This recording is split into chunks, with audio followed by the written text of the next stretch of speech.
nesse evento geofísico, esses locais já foram mapeados e eles estão começando a tirar combustível do mundo, impedir a livre circulação para que as pessoas não cheguem. Vão para atrapalhar os poderosos que vão estar lá. Tipo ilha? Ou... montanhas, regiões específicas, afastadas, onde regiões que ficarão ali protegidas desse cataclismo, desse caos que está para chegar aí.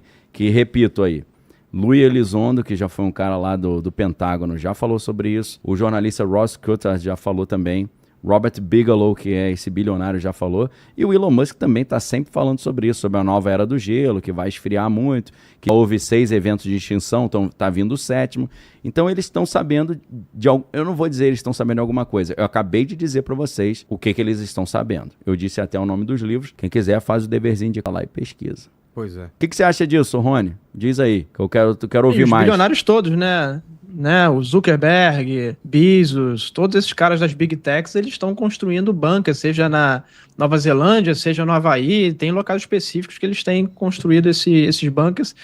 E o maior indicador aí, o Elizondo, que era do programa, ele próprio construiu dele, né? Um bunker também. Ele não só avisou, como já construiu dele lá no Wyoming. Sabe. É no Wyoming então, dele? Tem alguma coisa... onde tem aquela Devil Tower, né? Que é símbolo, inclusive, lá do Contatos e Meio de Terceiro Grau, do Spielberg. Ele mora lá do lado. Então, já construiu o bunker dele lá. Então, algo dá para acontecer que a gente não sabe e que esses caras estão se adiantando. E pode ser que não aconteça também, óbvio, né? Mas eles estão precavidos, pelo menos. E pra gente aí que não sabe de nada, é uma grande preocupação. Aí a gente conta com Deus mesmo, né? Porque a Bíblia já fala sobre todos esses cataclismas do final dos tempos, mas a Bíblia nos garante que quem confia até o final será livre da grande provação que está para vir sobre o mundo. Então, para quem é cristão, não temas. Faz parte do cumprimento da Bíblia. E se a parte ruim da Bíblia está se cumprindo, a boa também vai se cumprir. Ele vai enxugar toda a lágrima e vai vencer o diabo e a morte. Então fica sossegado aí, galera. O grande engano está chegando, mas quem conhece a Bíblia está em solo firme, está calcado na rocha. Não se preocupa, não. Quer saber mais sobre isso? Sobre essa parte de como a Bíblia já anunciava isso? Aí eu indico os livros do Thomas Horn, principalmente esse Nephilim Stargates e o livro Exovaticana, que é o mais interessante nesse sentido. E nesse contexto todo, é curioso saber que os casos de chupa-cabra voltaram. Em Alagoas, a gente teve casos isolados no Maranhão, um pouco no Piauí. Alagoas foi praticamente ali próximo a Arapiaca, né? A Agreste Alagoana foi varrido por fenômenos, mais de 8 cidades. E agora a gente chega na fronteira com Pernambuco, já acontecendo no lado pernambucano. Animais que são encontrados com furos, os furos geralmente são no pescoço, ou na axila, e pescoço pegaria as artérias, né? Na axila pegaria ali direto ligação com o coração. E os animais encontrados de forma como se tivessem sido hipnotizados, eles não reagem, não tem sinal de luta, os proprietários não veem nenhum barulho acontecendo no meio da noite, e às vezes não tem sinal de arrombamento, não tem uma grade que ela é rompida, como se algo viesse do céu, muitas vezes. Às vezes animais que são de 40 a 50 quilos sendo arrastados com muita facilidade e sem um sinal de mordida, de arranhão, isso acontecendo aí em várias cidades. Muitas vezes a gente tem a aparição, por exemplo, ou de seres de olhos vermelhos, ou mutilações acompanhadas. Quem viu o filme lá do Homem-Mariposa, do Mothman, né, principalmente, que é o caso mais famoso, além do nosso de Varginha, lógico, mas de seres de olhos vermelhos dos Estados Unidos tem o Mothman, eles aparecem às vezes quando justamente tem momentos que antecedem alguma tensão, algum acontecimento. Muitos falam que seriam mensageiros do apocalipse, né? O aparecimento desses seres ou dessas mutilações, etc. O fato é que voltou, tá no Nordeste, eu tive lá em Alagoas, suicídio, né? Então, a gente fica se perguntando, né? Será que não pode ser essa questão dessas operações que estão sendo feitas com armas de controle mental? É muito estranho mesmo. Eu só citei o negócio dos problemas dos 3 corpos, porque naquele enredo de ficção, os alienígenas eles conseguem contactar pessoas no planeta Terra de uma elite, e aí tem bilionários ali que têm dinheiro infinito, e eles começam a montar um plano, como se fosse uma sociedade secreta, para influenciar a humanidade para aceitar esses alienígenas como nossos salvadores e não como nossos conquistadores, né, ou exploradores. E preparar a humanidade para essa chegada, né, para que a humanidade não os ataque, mas os receba num tapete vermelho, numa chegada triunfal. O que você acha disso, pensando nessas sociedades secretas, nessa questão do ocultismo que você pesquisa muito? Muitos olham esse enredo e pensam, esse pessoal se assemelha muito àquilo que se chama os Illuminati, né? Que estão preparando a nova ordem mundial, ou o reino do anticristo, será que eles não estão trabalhando para entidades exatamente nessa modalidade para preparar o terreno aqui na Terra? O que você interpreta aí nas suas pesquisas? O ponto mais crítico que eu vejo dos denunciantes, além dos seres, óbvio, né, são os acordos. O David Grush é um dos denunciantes, fala que foram feitos acordos com essas inteligências, e muitos dizem que as naves foram deixadas não acidentadas, foram sites de doação, foram doadas. Doadas a troco de quê? O que o governo deu para esses seres para que pudesse pegar essas tecnologias que foram doadas, né? E essa, para mim, é a parte mais delicada, porque pode ter permitido, por exemplo, para os Estados Unidos manter a hegemonia mundial e ter essa tecnologia, nós permitimos que esses seres cometam qualquer violência contra os cidadãos. Abduções, implantes, mutilações que a gente está vendo, será que não foi por conta desses seres? Tem nesse livro, eu publiquei até no canal essa semana, um trecho muito interessante. O Macasno, que era o general, ele chamava essas naves de naves místicas, era o termo que ele utilizava. E um dos trechos interessantes que está nesse livro, ele faz um paralelo de rituais com OVNIs. Ele coloca assim: olha, desde a antiguidade as pessoas colocam círculos de pedra e fazem um amontoado de terra no centro desse círculo para evocar entidades, seres, que eles chamavam de seres planetários em determinada época. E seria o quê? Seria uma abdução de um ser através de um ritual de evocação. E as pessoas dizem ser abduzidas exatamente da mesma forma, né? Elas estão ali num círculo, que seria a nave, o disco voador, e a pessoa acorda, ela está ali dentro daquela nave, naquele círculo, aqueles seres fazendo aquelas experiências. Então, o paralelo que o general faz nesse livro, que é o primeiro da série God's Memoir, que é o livro Gods, é justamente, será que as abduções não são um ritual de evocação de seres humanos? Ou seja, será que os seres humanos, desde a antiguidade, estão evocando inteligências não humanas para determinado propósito, para ganhar, por exemplo, como governo, tecnologia? Mas será que esses seres, então, não estão fazendo a mesma coisa de vez em quando? As abduções não seriam isso? São provocações que a gente vê que tem relações aí com a questão de ocultismo. O programa espacial teve lá Jack Parsons, a gente poderia fazer só um programa só disso, das ligações aí estranhas que tem do programa espacial americano com o ocultismo, essa questão de rituais, etc. E parece que, de fato, claro que isso pode ser que não explique o fenômeno todo, mas acredito que pelo menos uma parte do fenômeno possa ser explicada por essa questão dessa ligação com o ocultismo, né? Mas, obviamente, eu não excluo outras origens, como, por exemplo, seres que podem estar no fundo do mar, nos oceanos, seres que podem estar em outros planetas e podem ter visitado, inclusive, os astronautas que foram à Lua. Há indícios aí que a gente não voltou à Lua porque esses seres não permitiram. A versão oficial do governo americano é que a gente não voltou no espaço porque o público americano perdeu o interesse e aí não aprovaria um orçamento para o governo gastar indo à Lua, o que é uma coisa totalmente absurda, né? Você acha que o governo americano iria desistir? Né? Houve uma série de situações estranhas, né, que a gente poderia até colocar como uma espécie de tentativa de acobertamento para que isso não viesse à tona naquele momento, só que agora parece que o negócio vai, né? Parece que agora vai acontecer de fato, mesmo porque o tenente-coronel Eisenhower já falou publicamente, outros militares já falaram publicamente, então o negócio já foi no ventilador, né? Já foi jogado no ventilador, então a gente acredita que agora vai, mas esse problema que aconteceu com o documentário, que não é problema do laudo, de nada, era assim, você tem que terminar o filme, então eram alguns detalhes, tem que pagar o pessoal que estava gerando isso. Só que o dinheiro, o contador não fez. Agora, ele não fez por quê? Entendeu? Por que ele não pagou se tinha o dinheiro, se estava autorizado?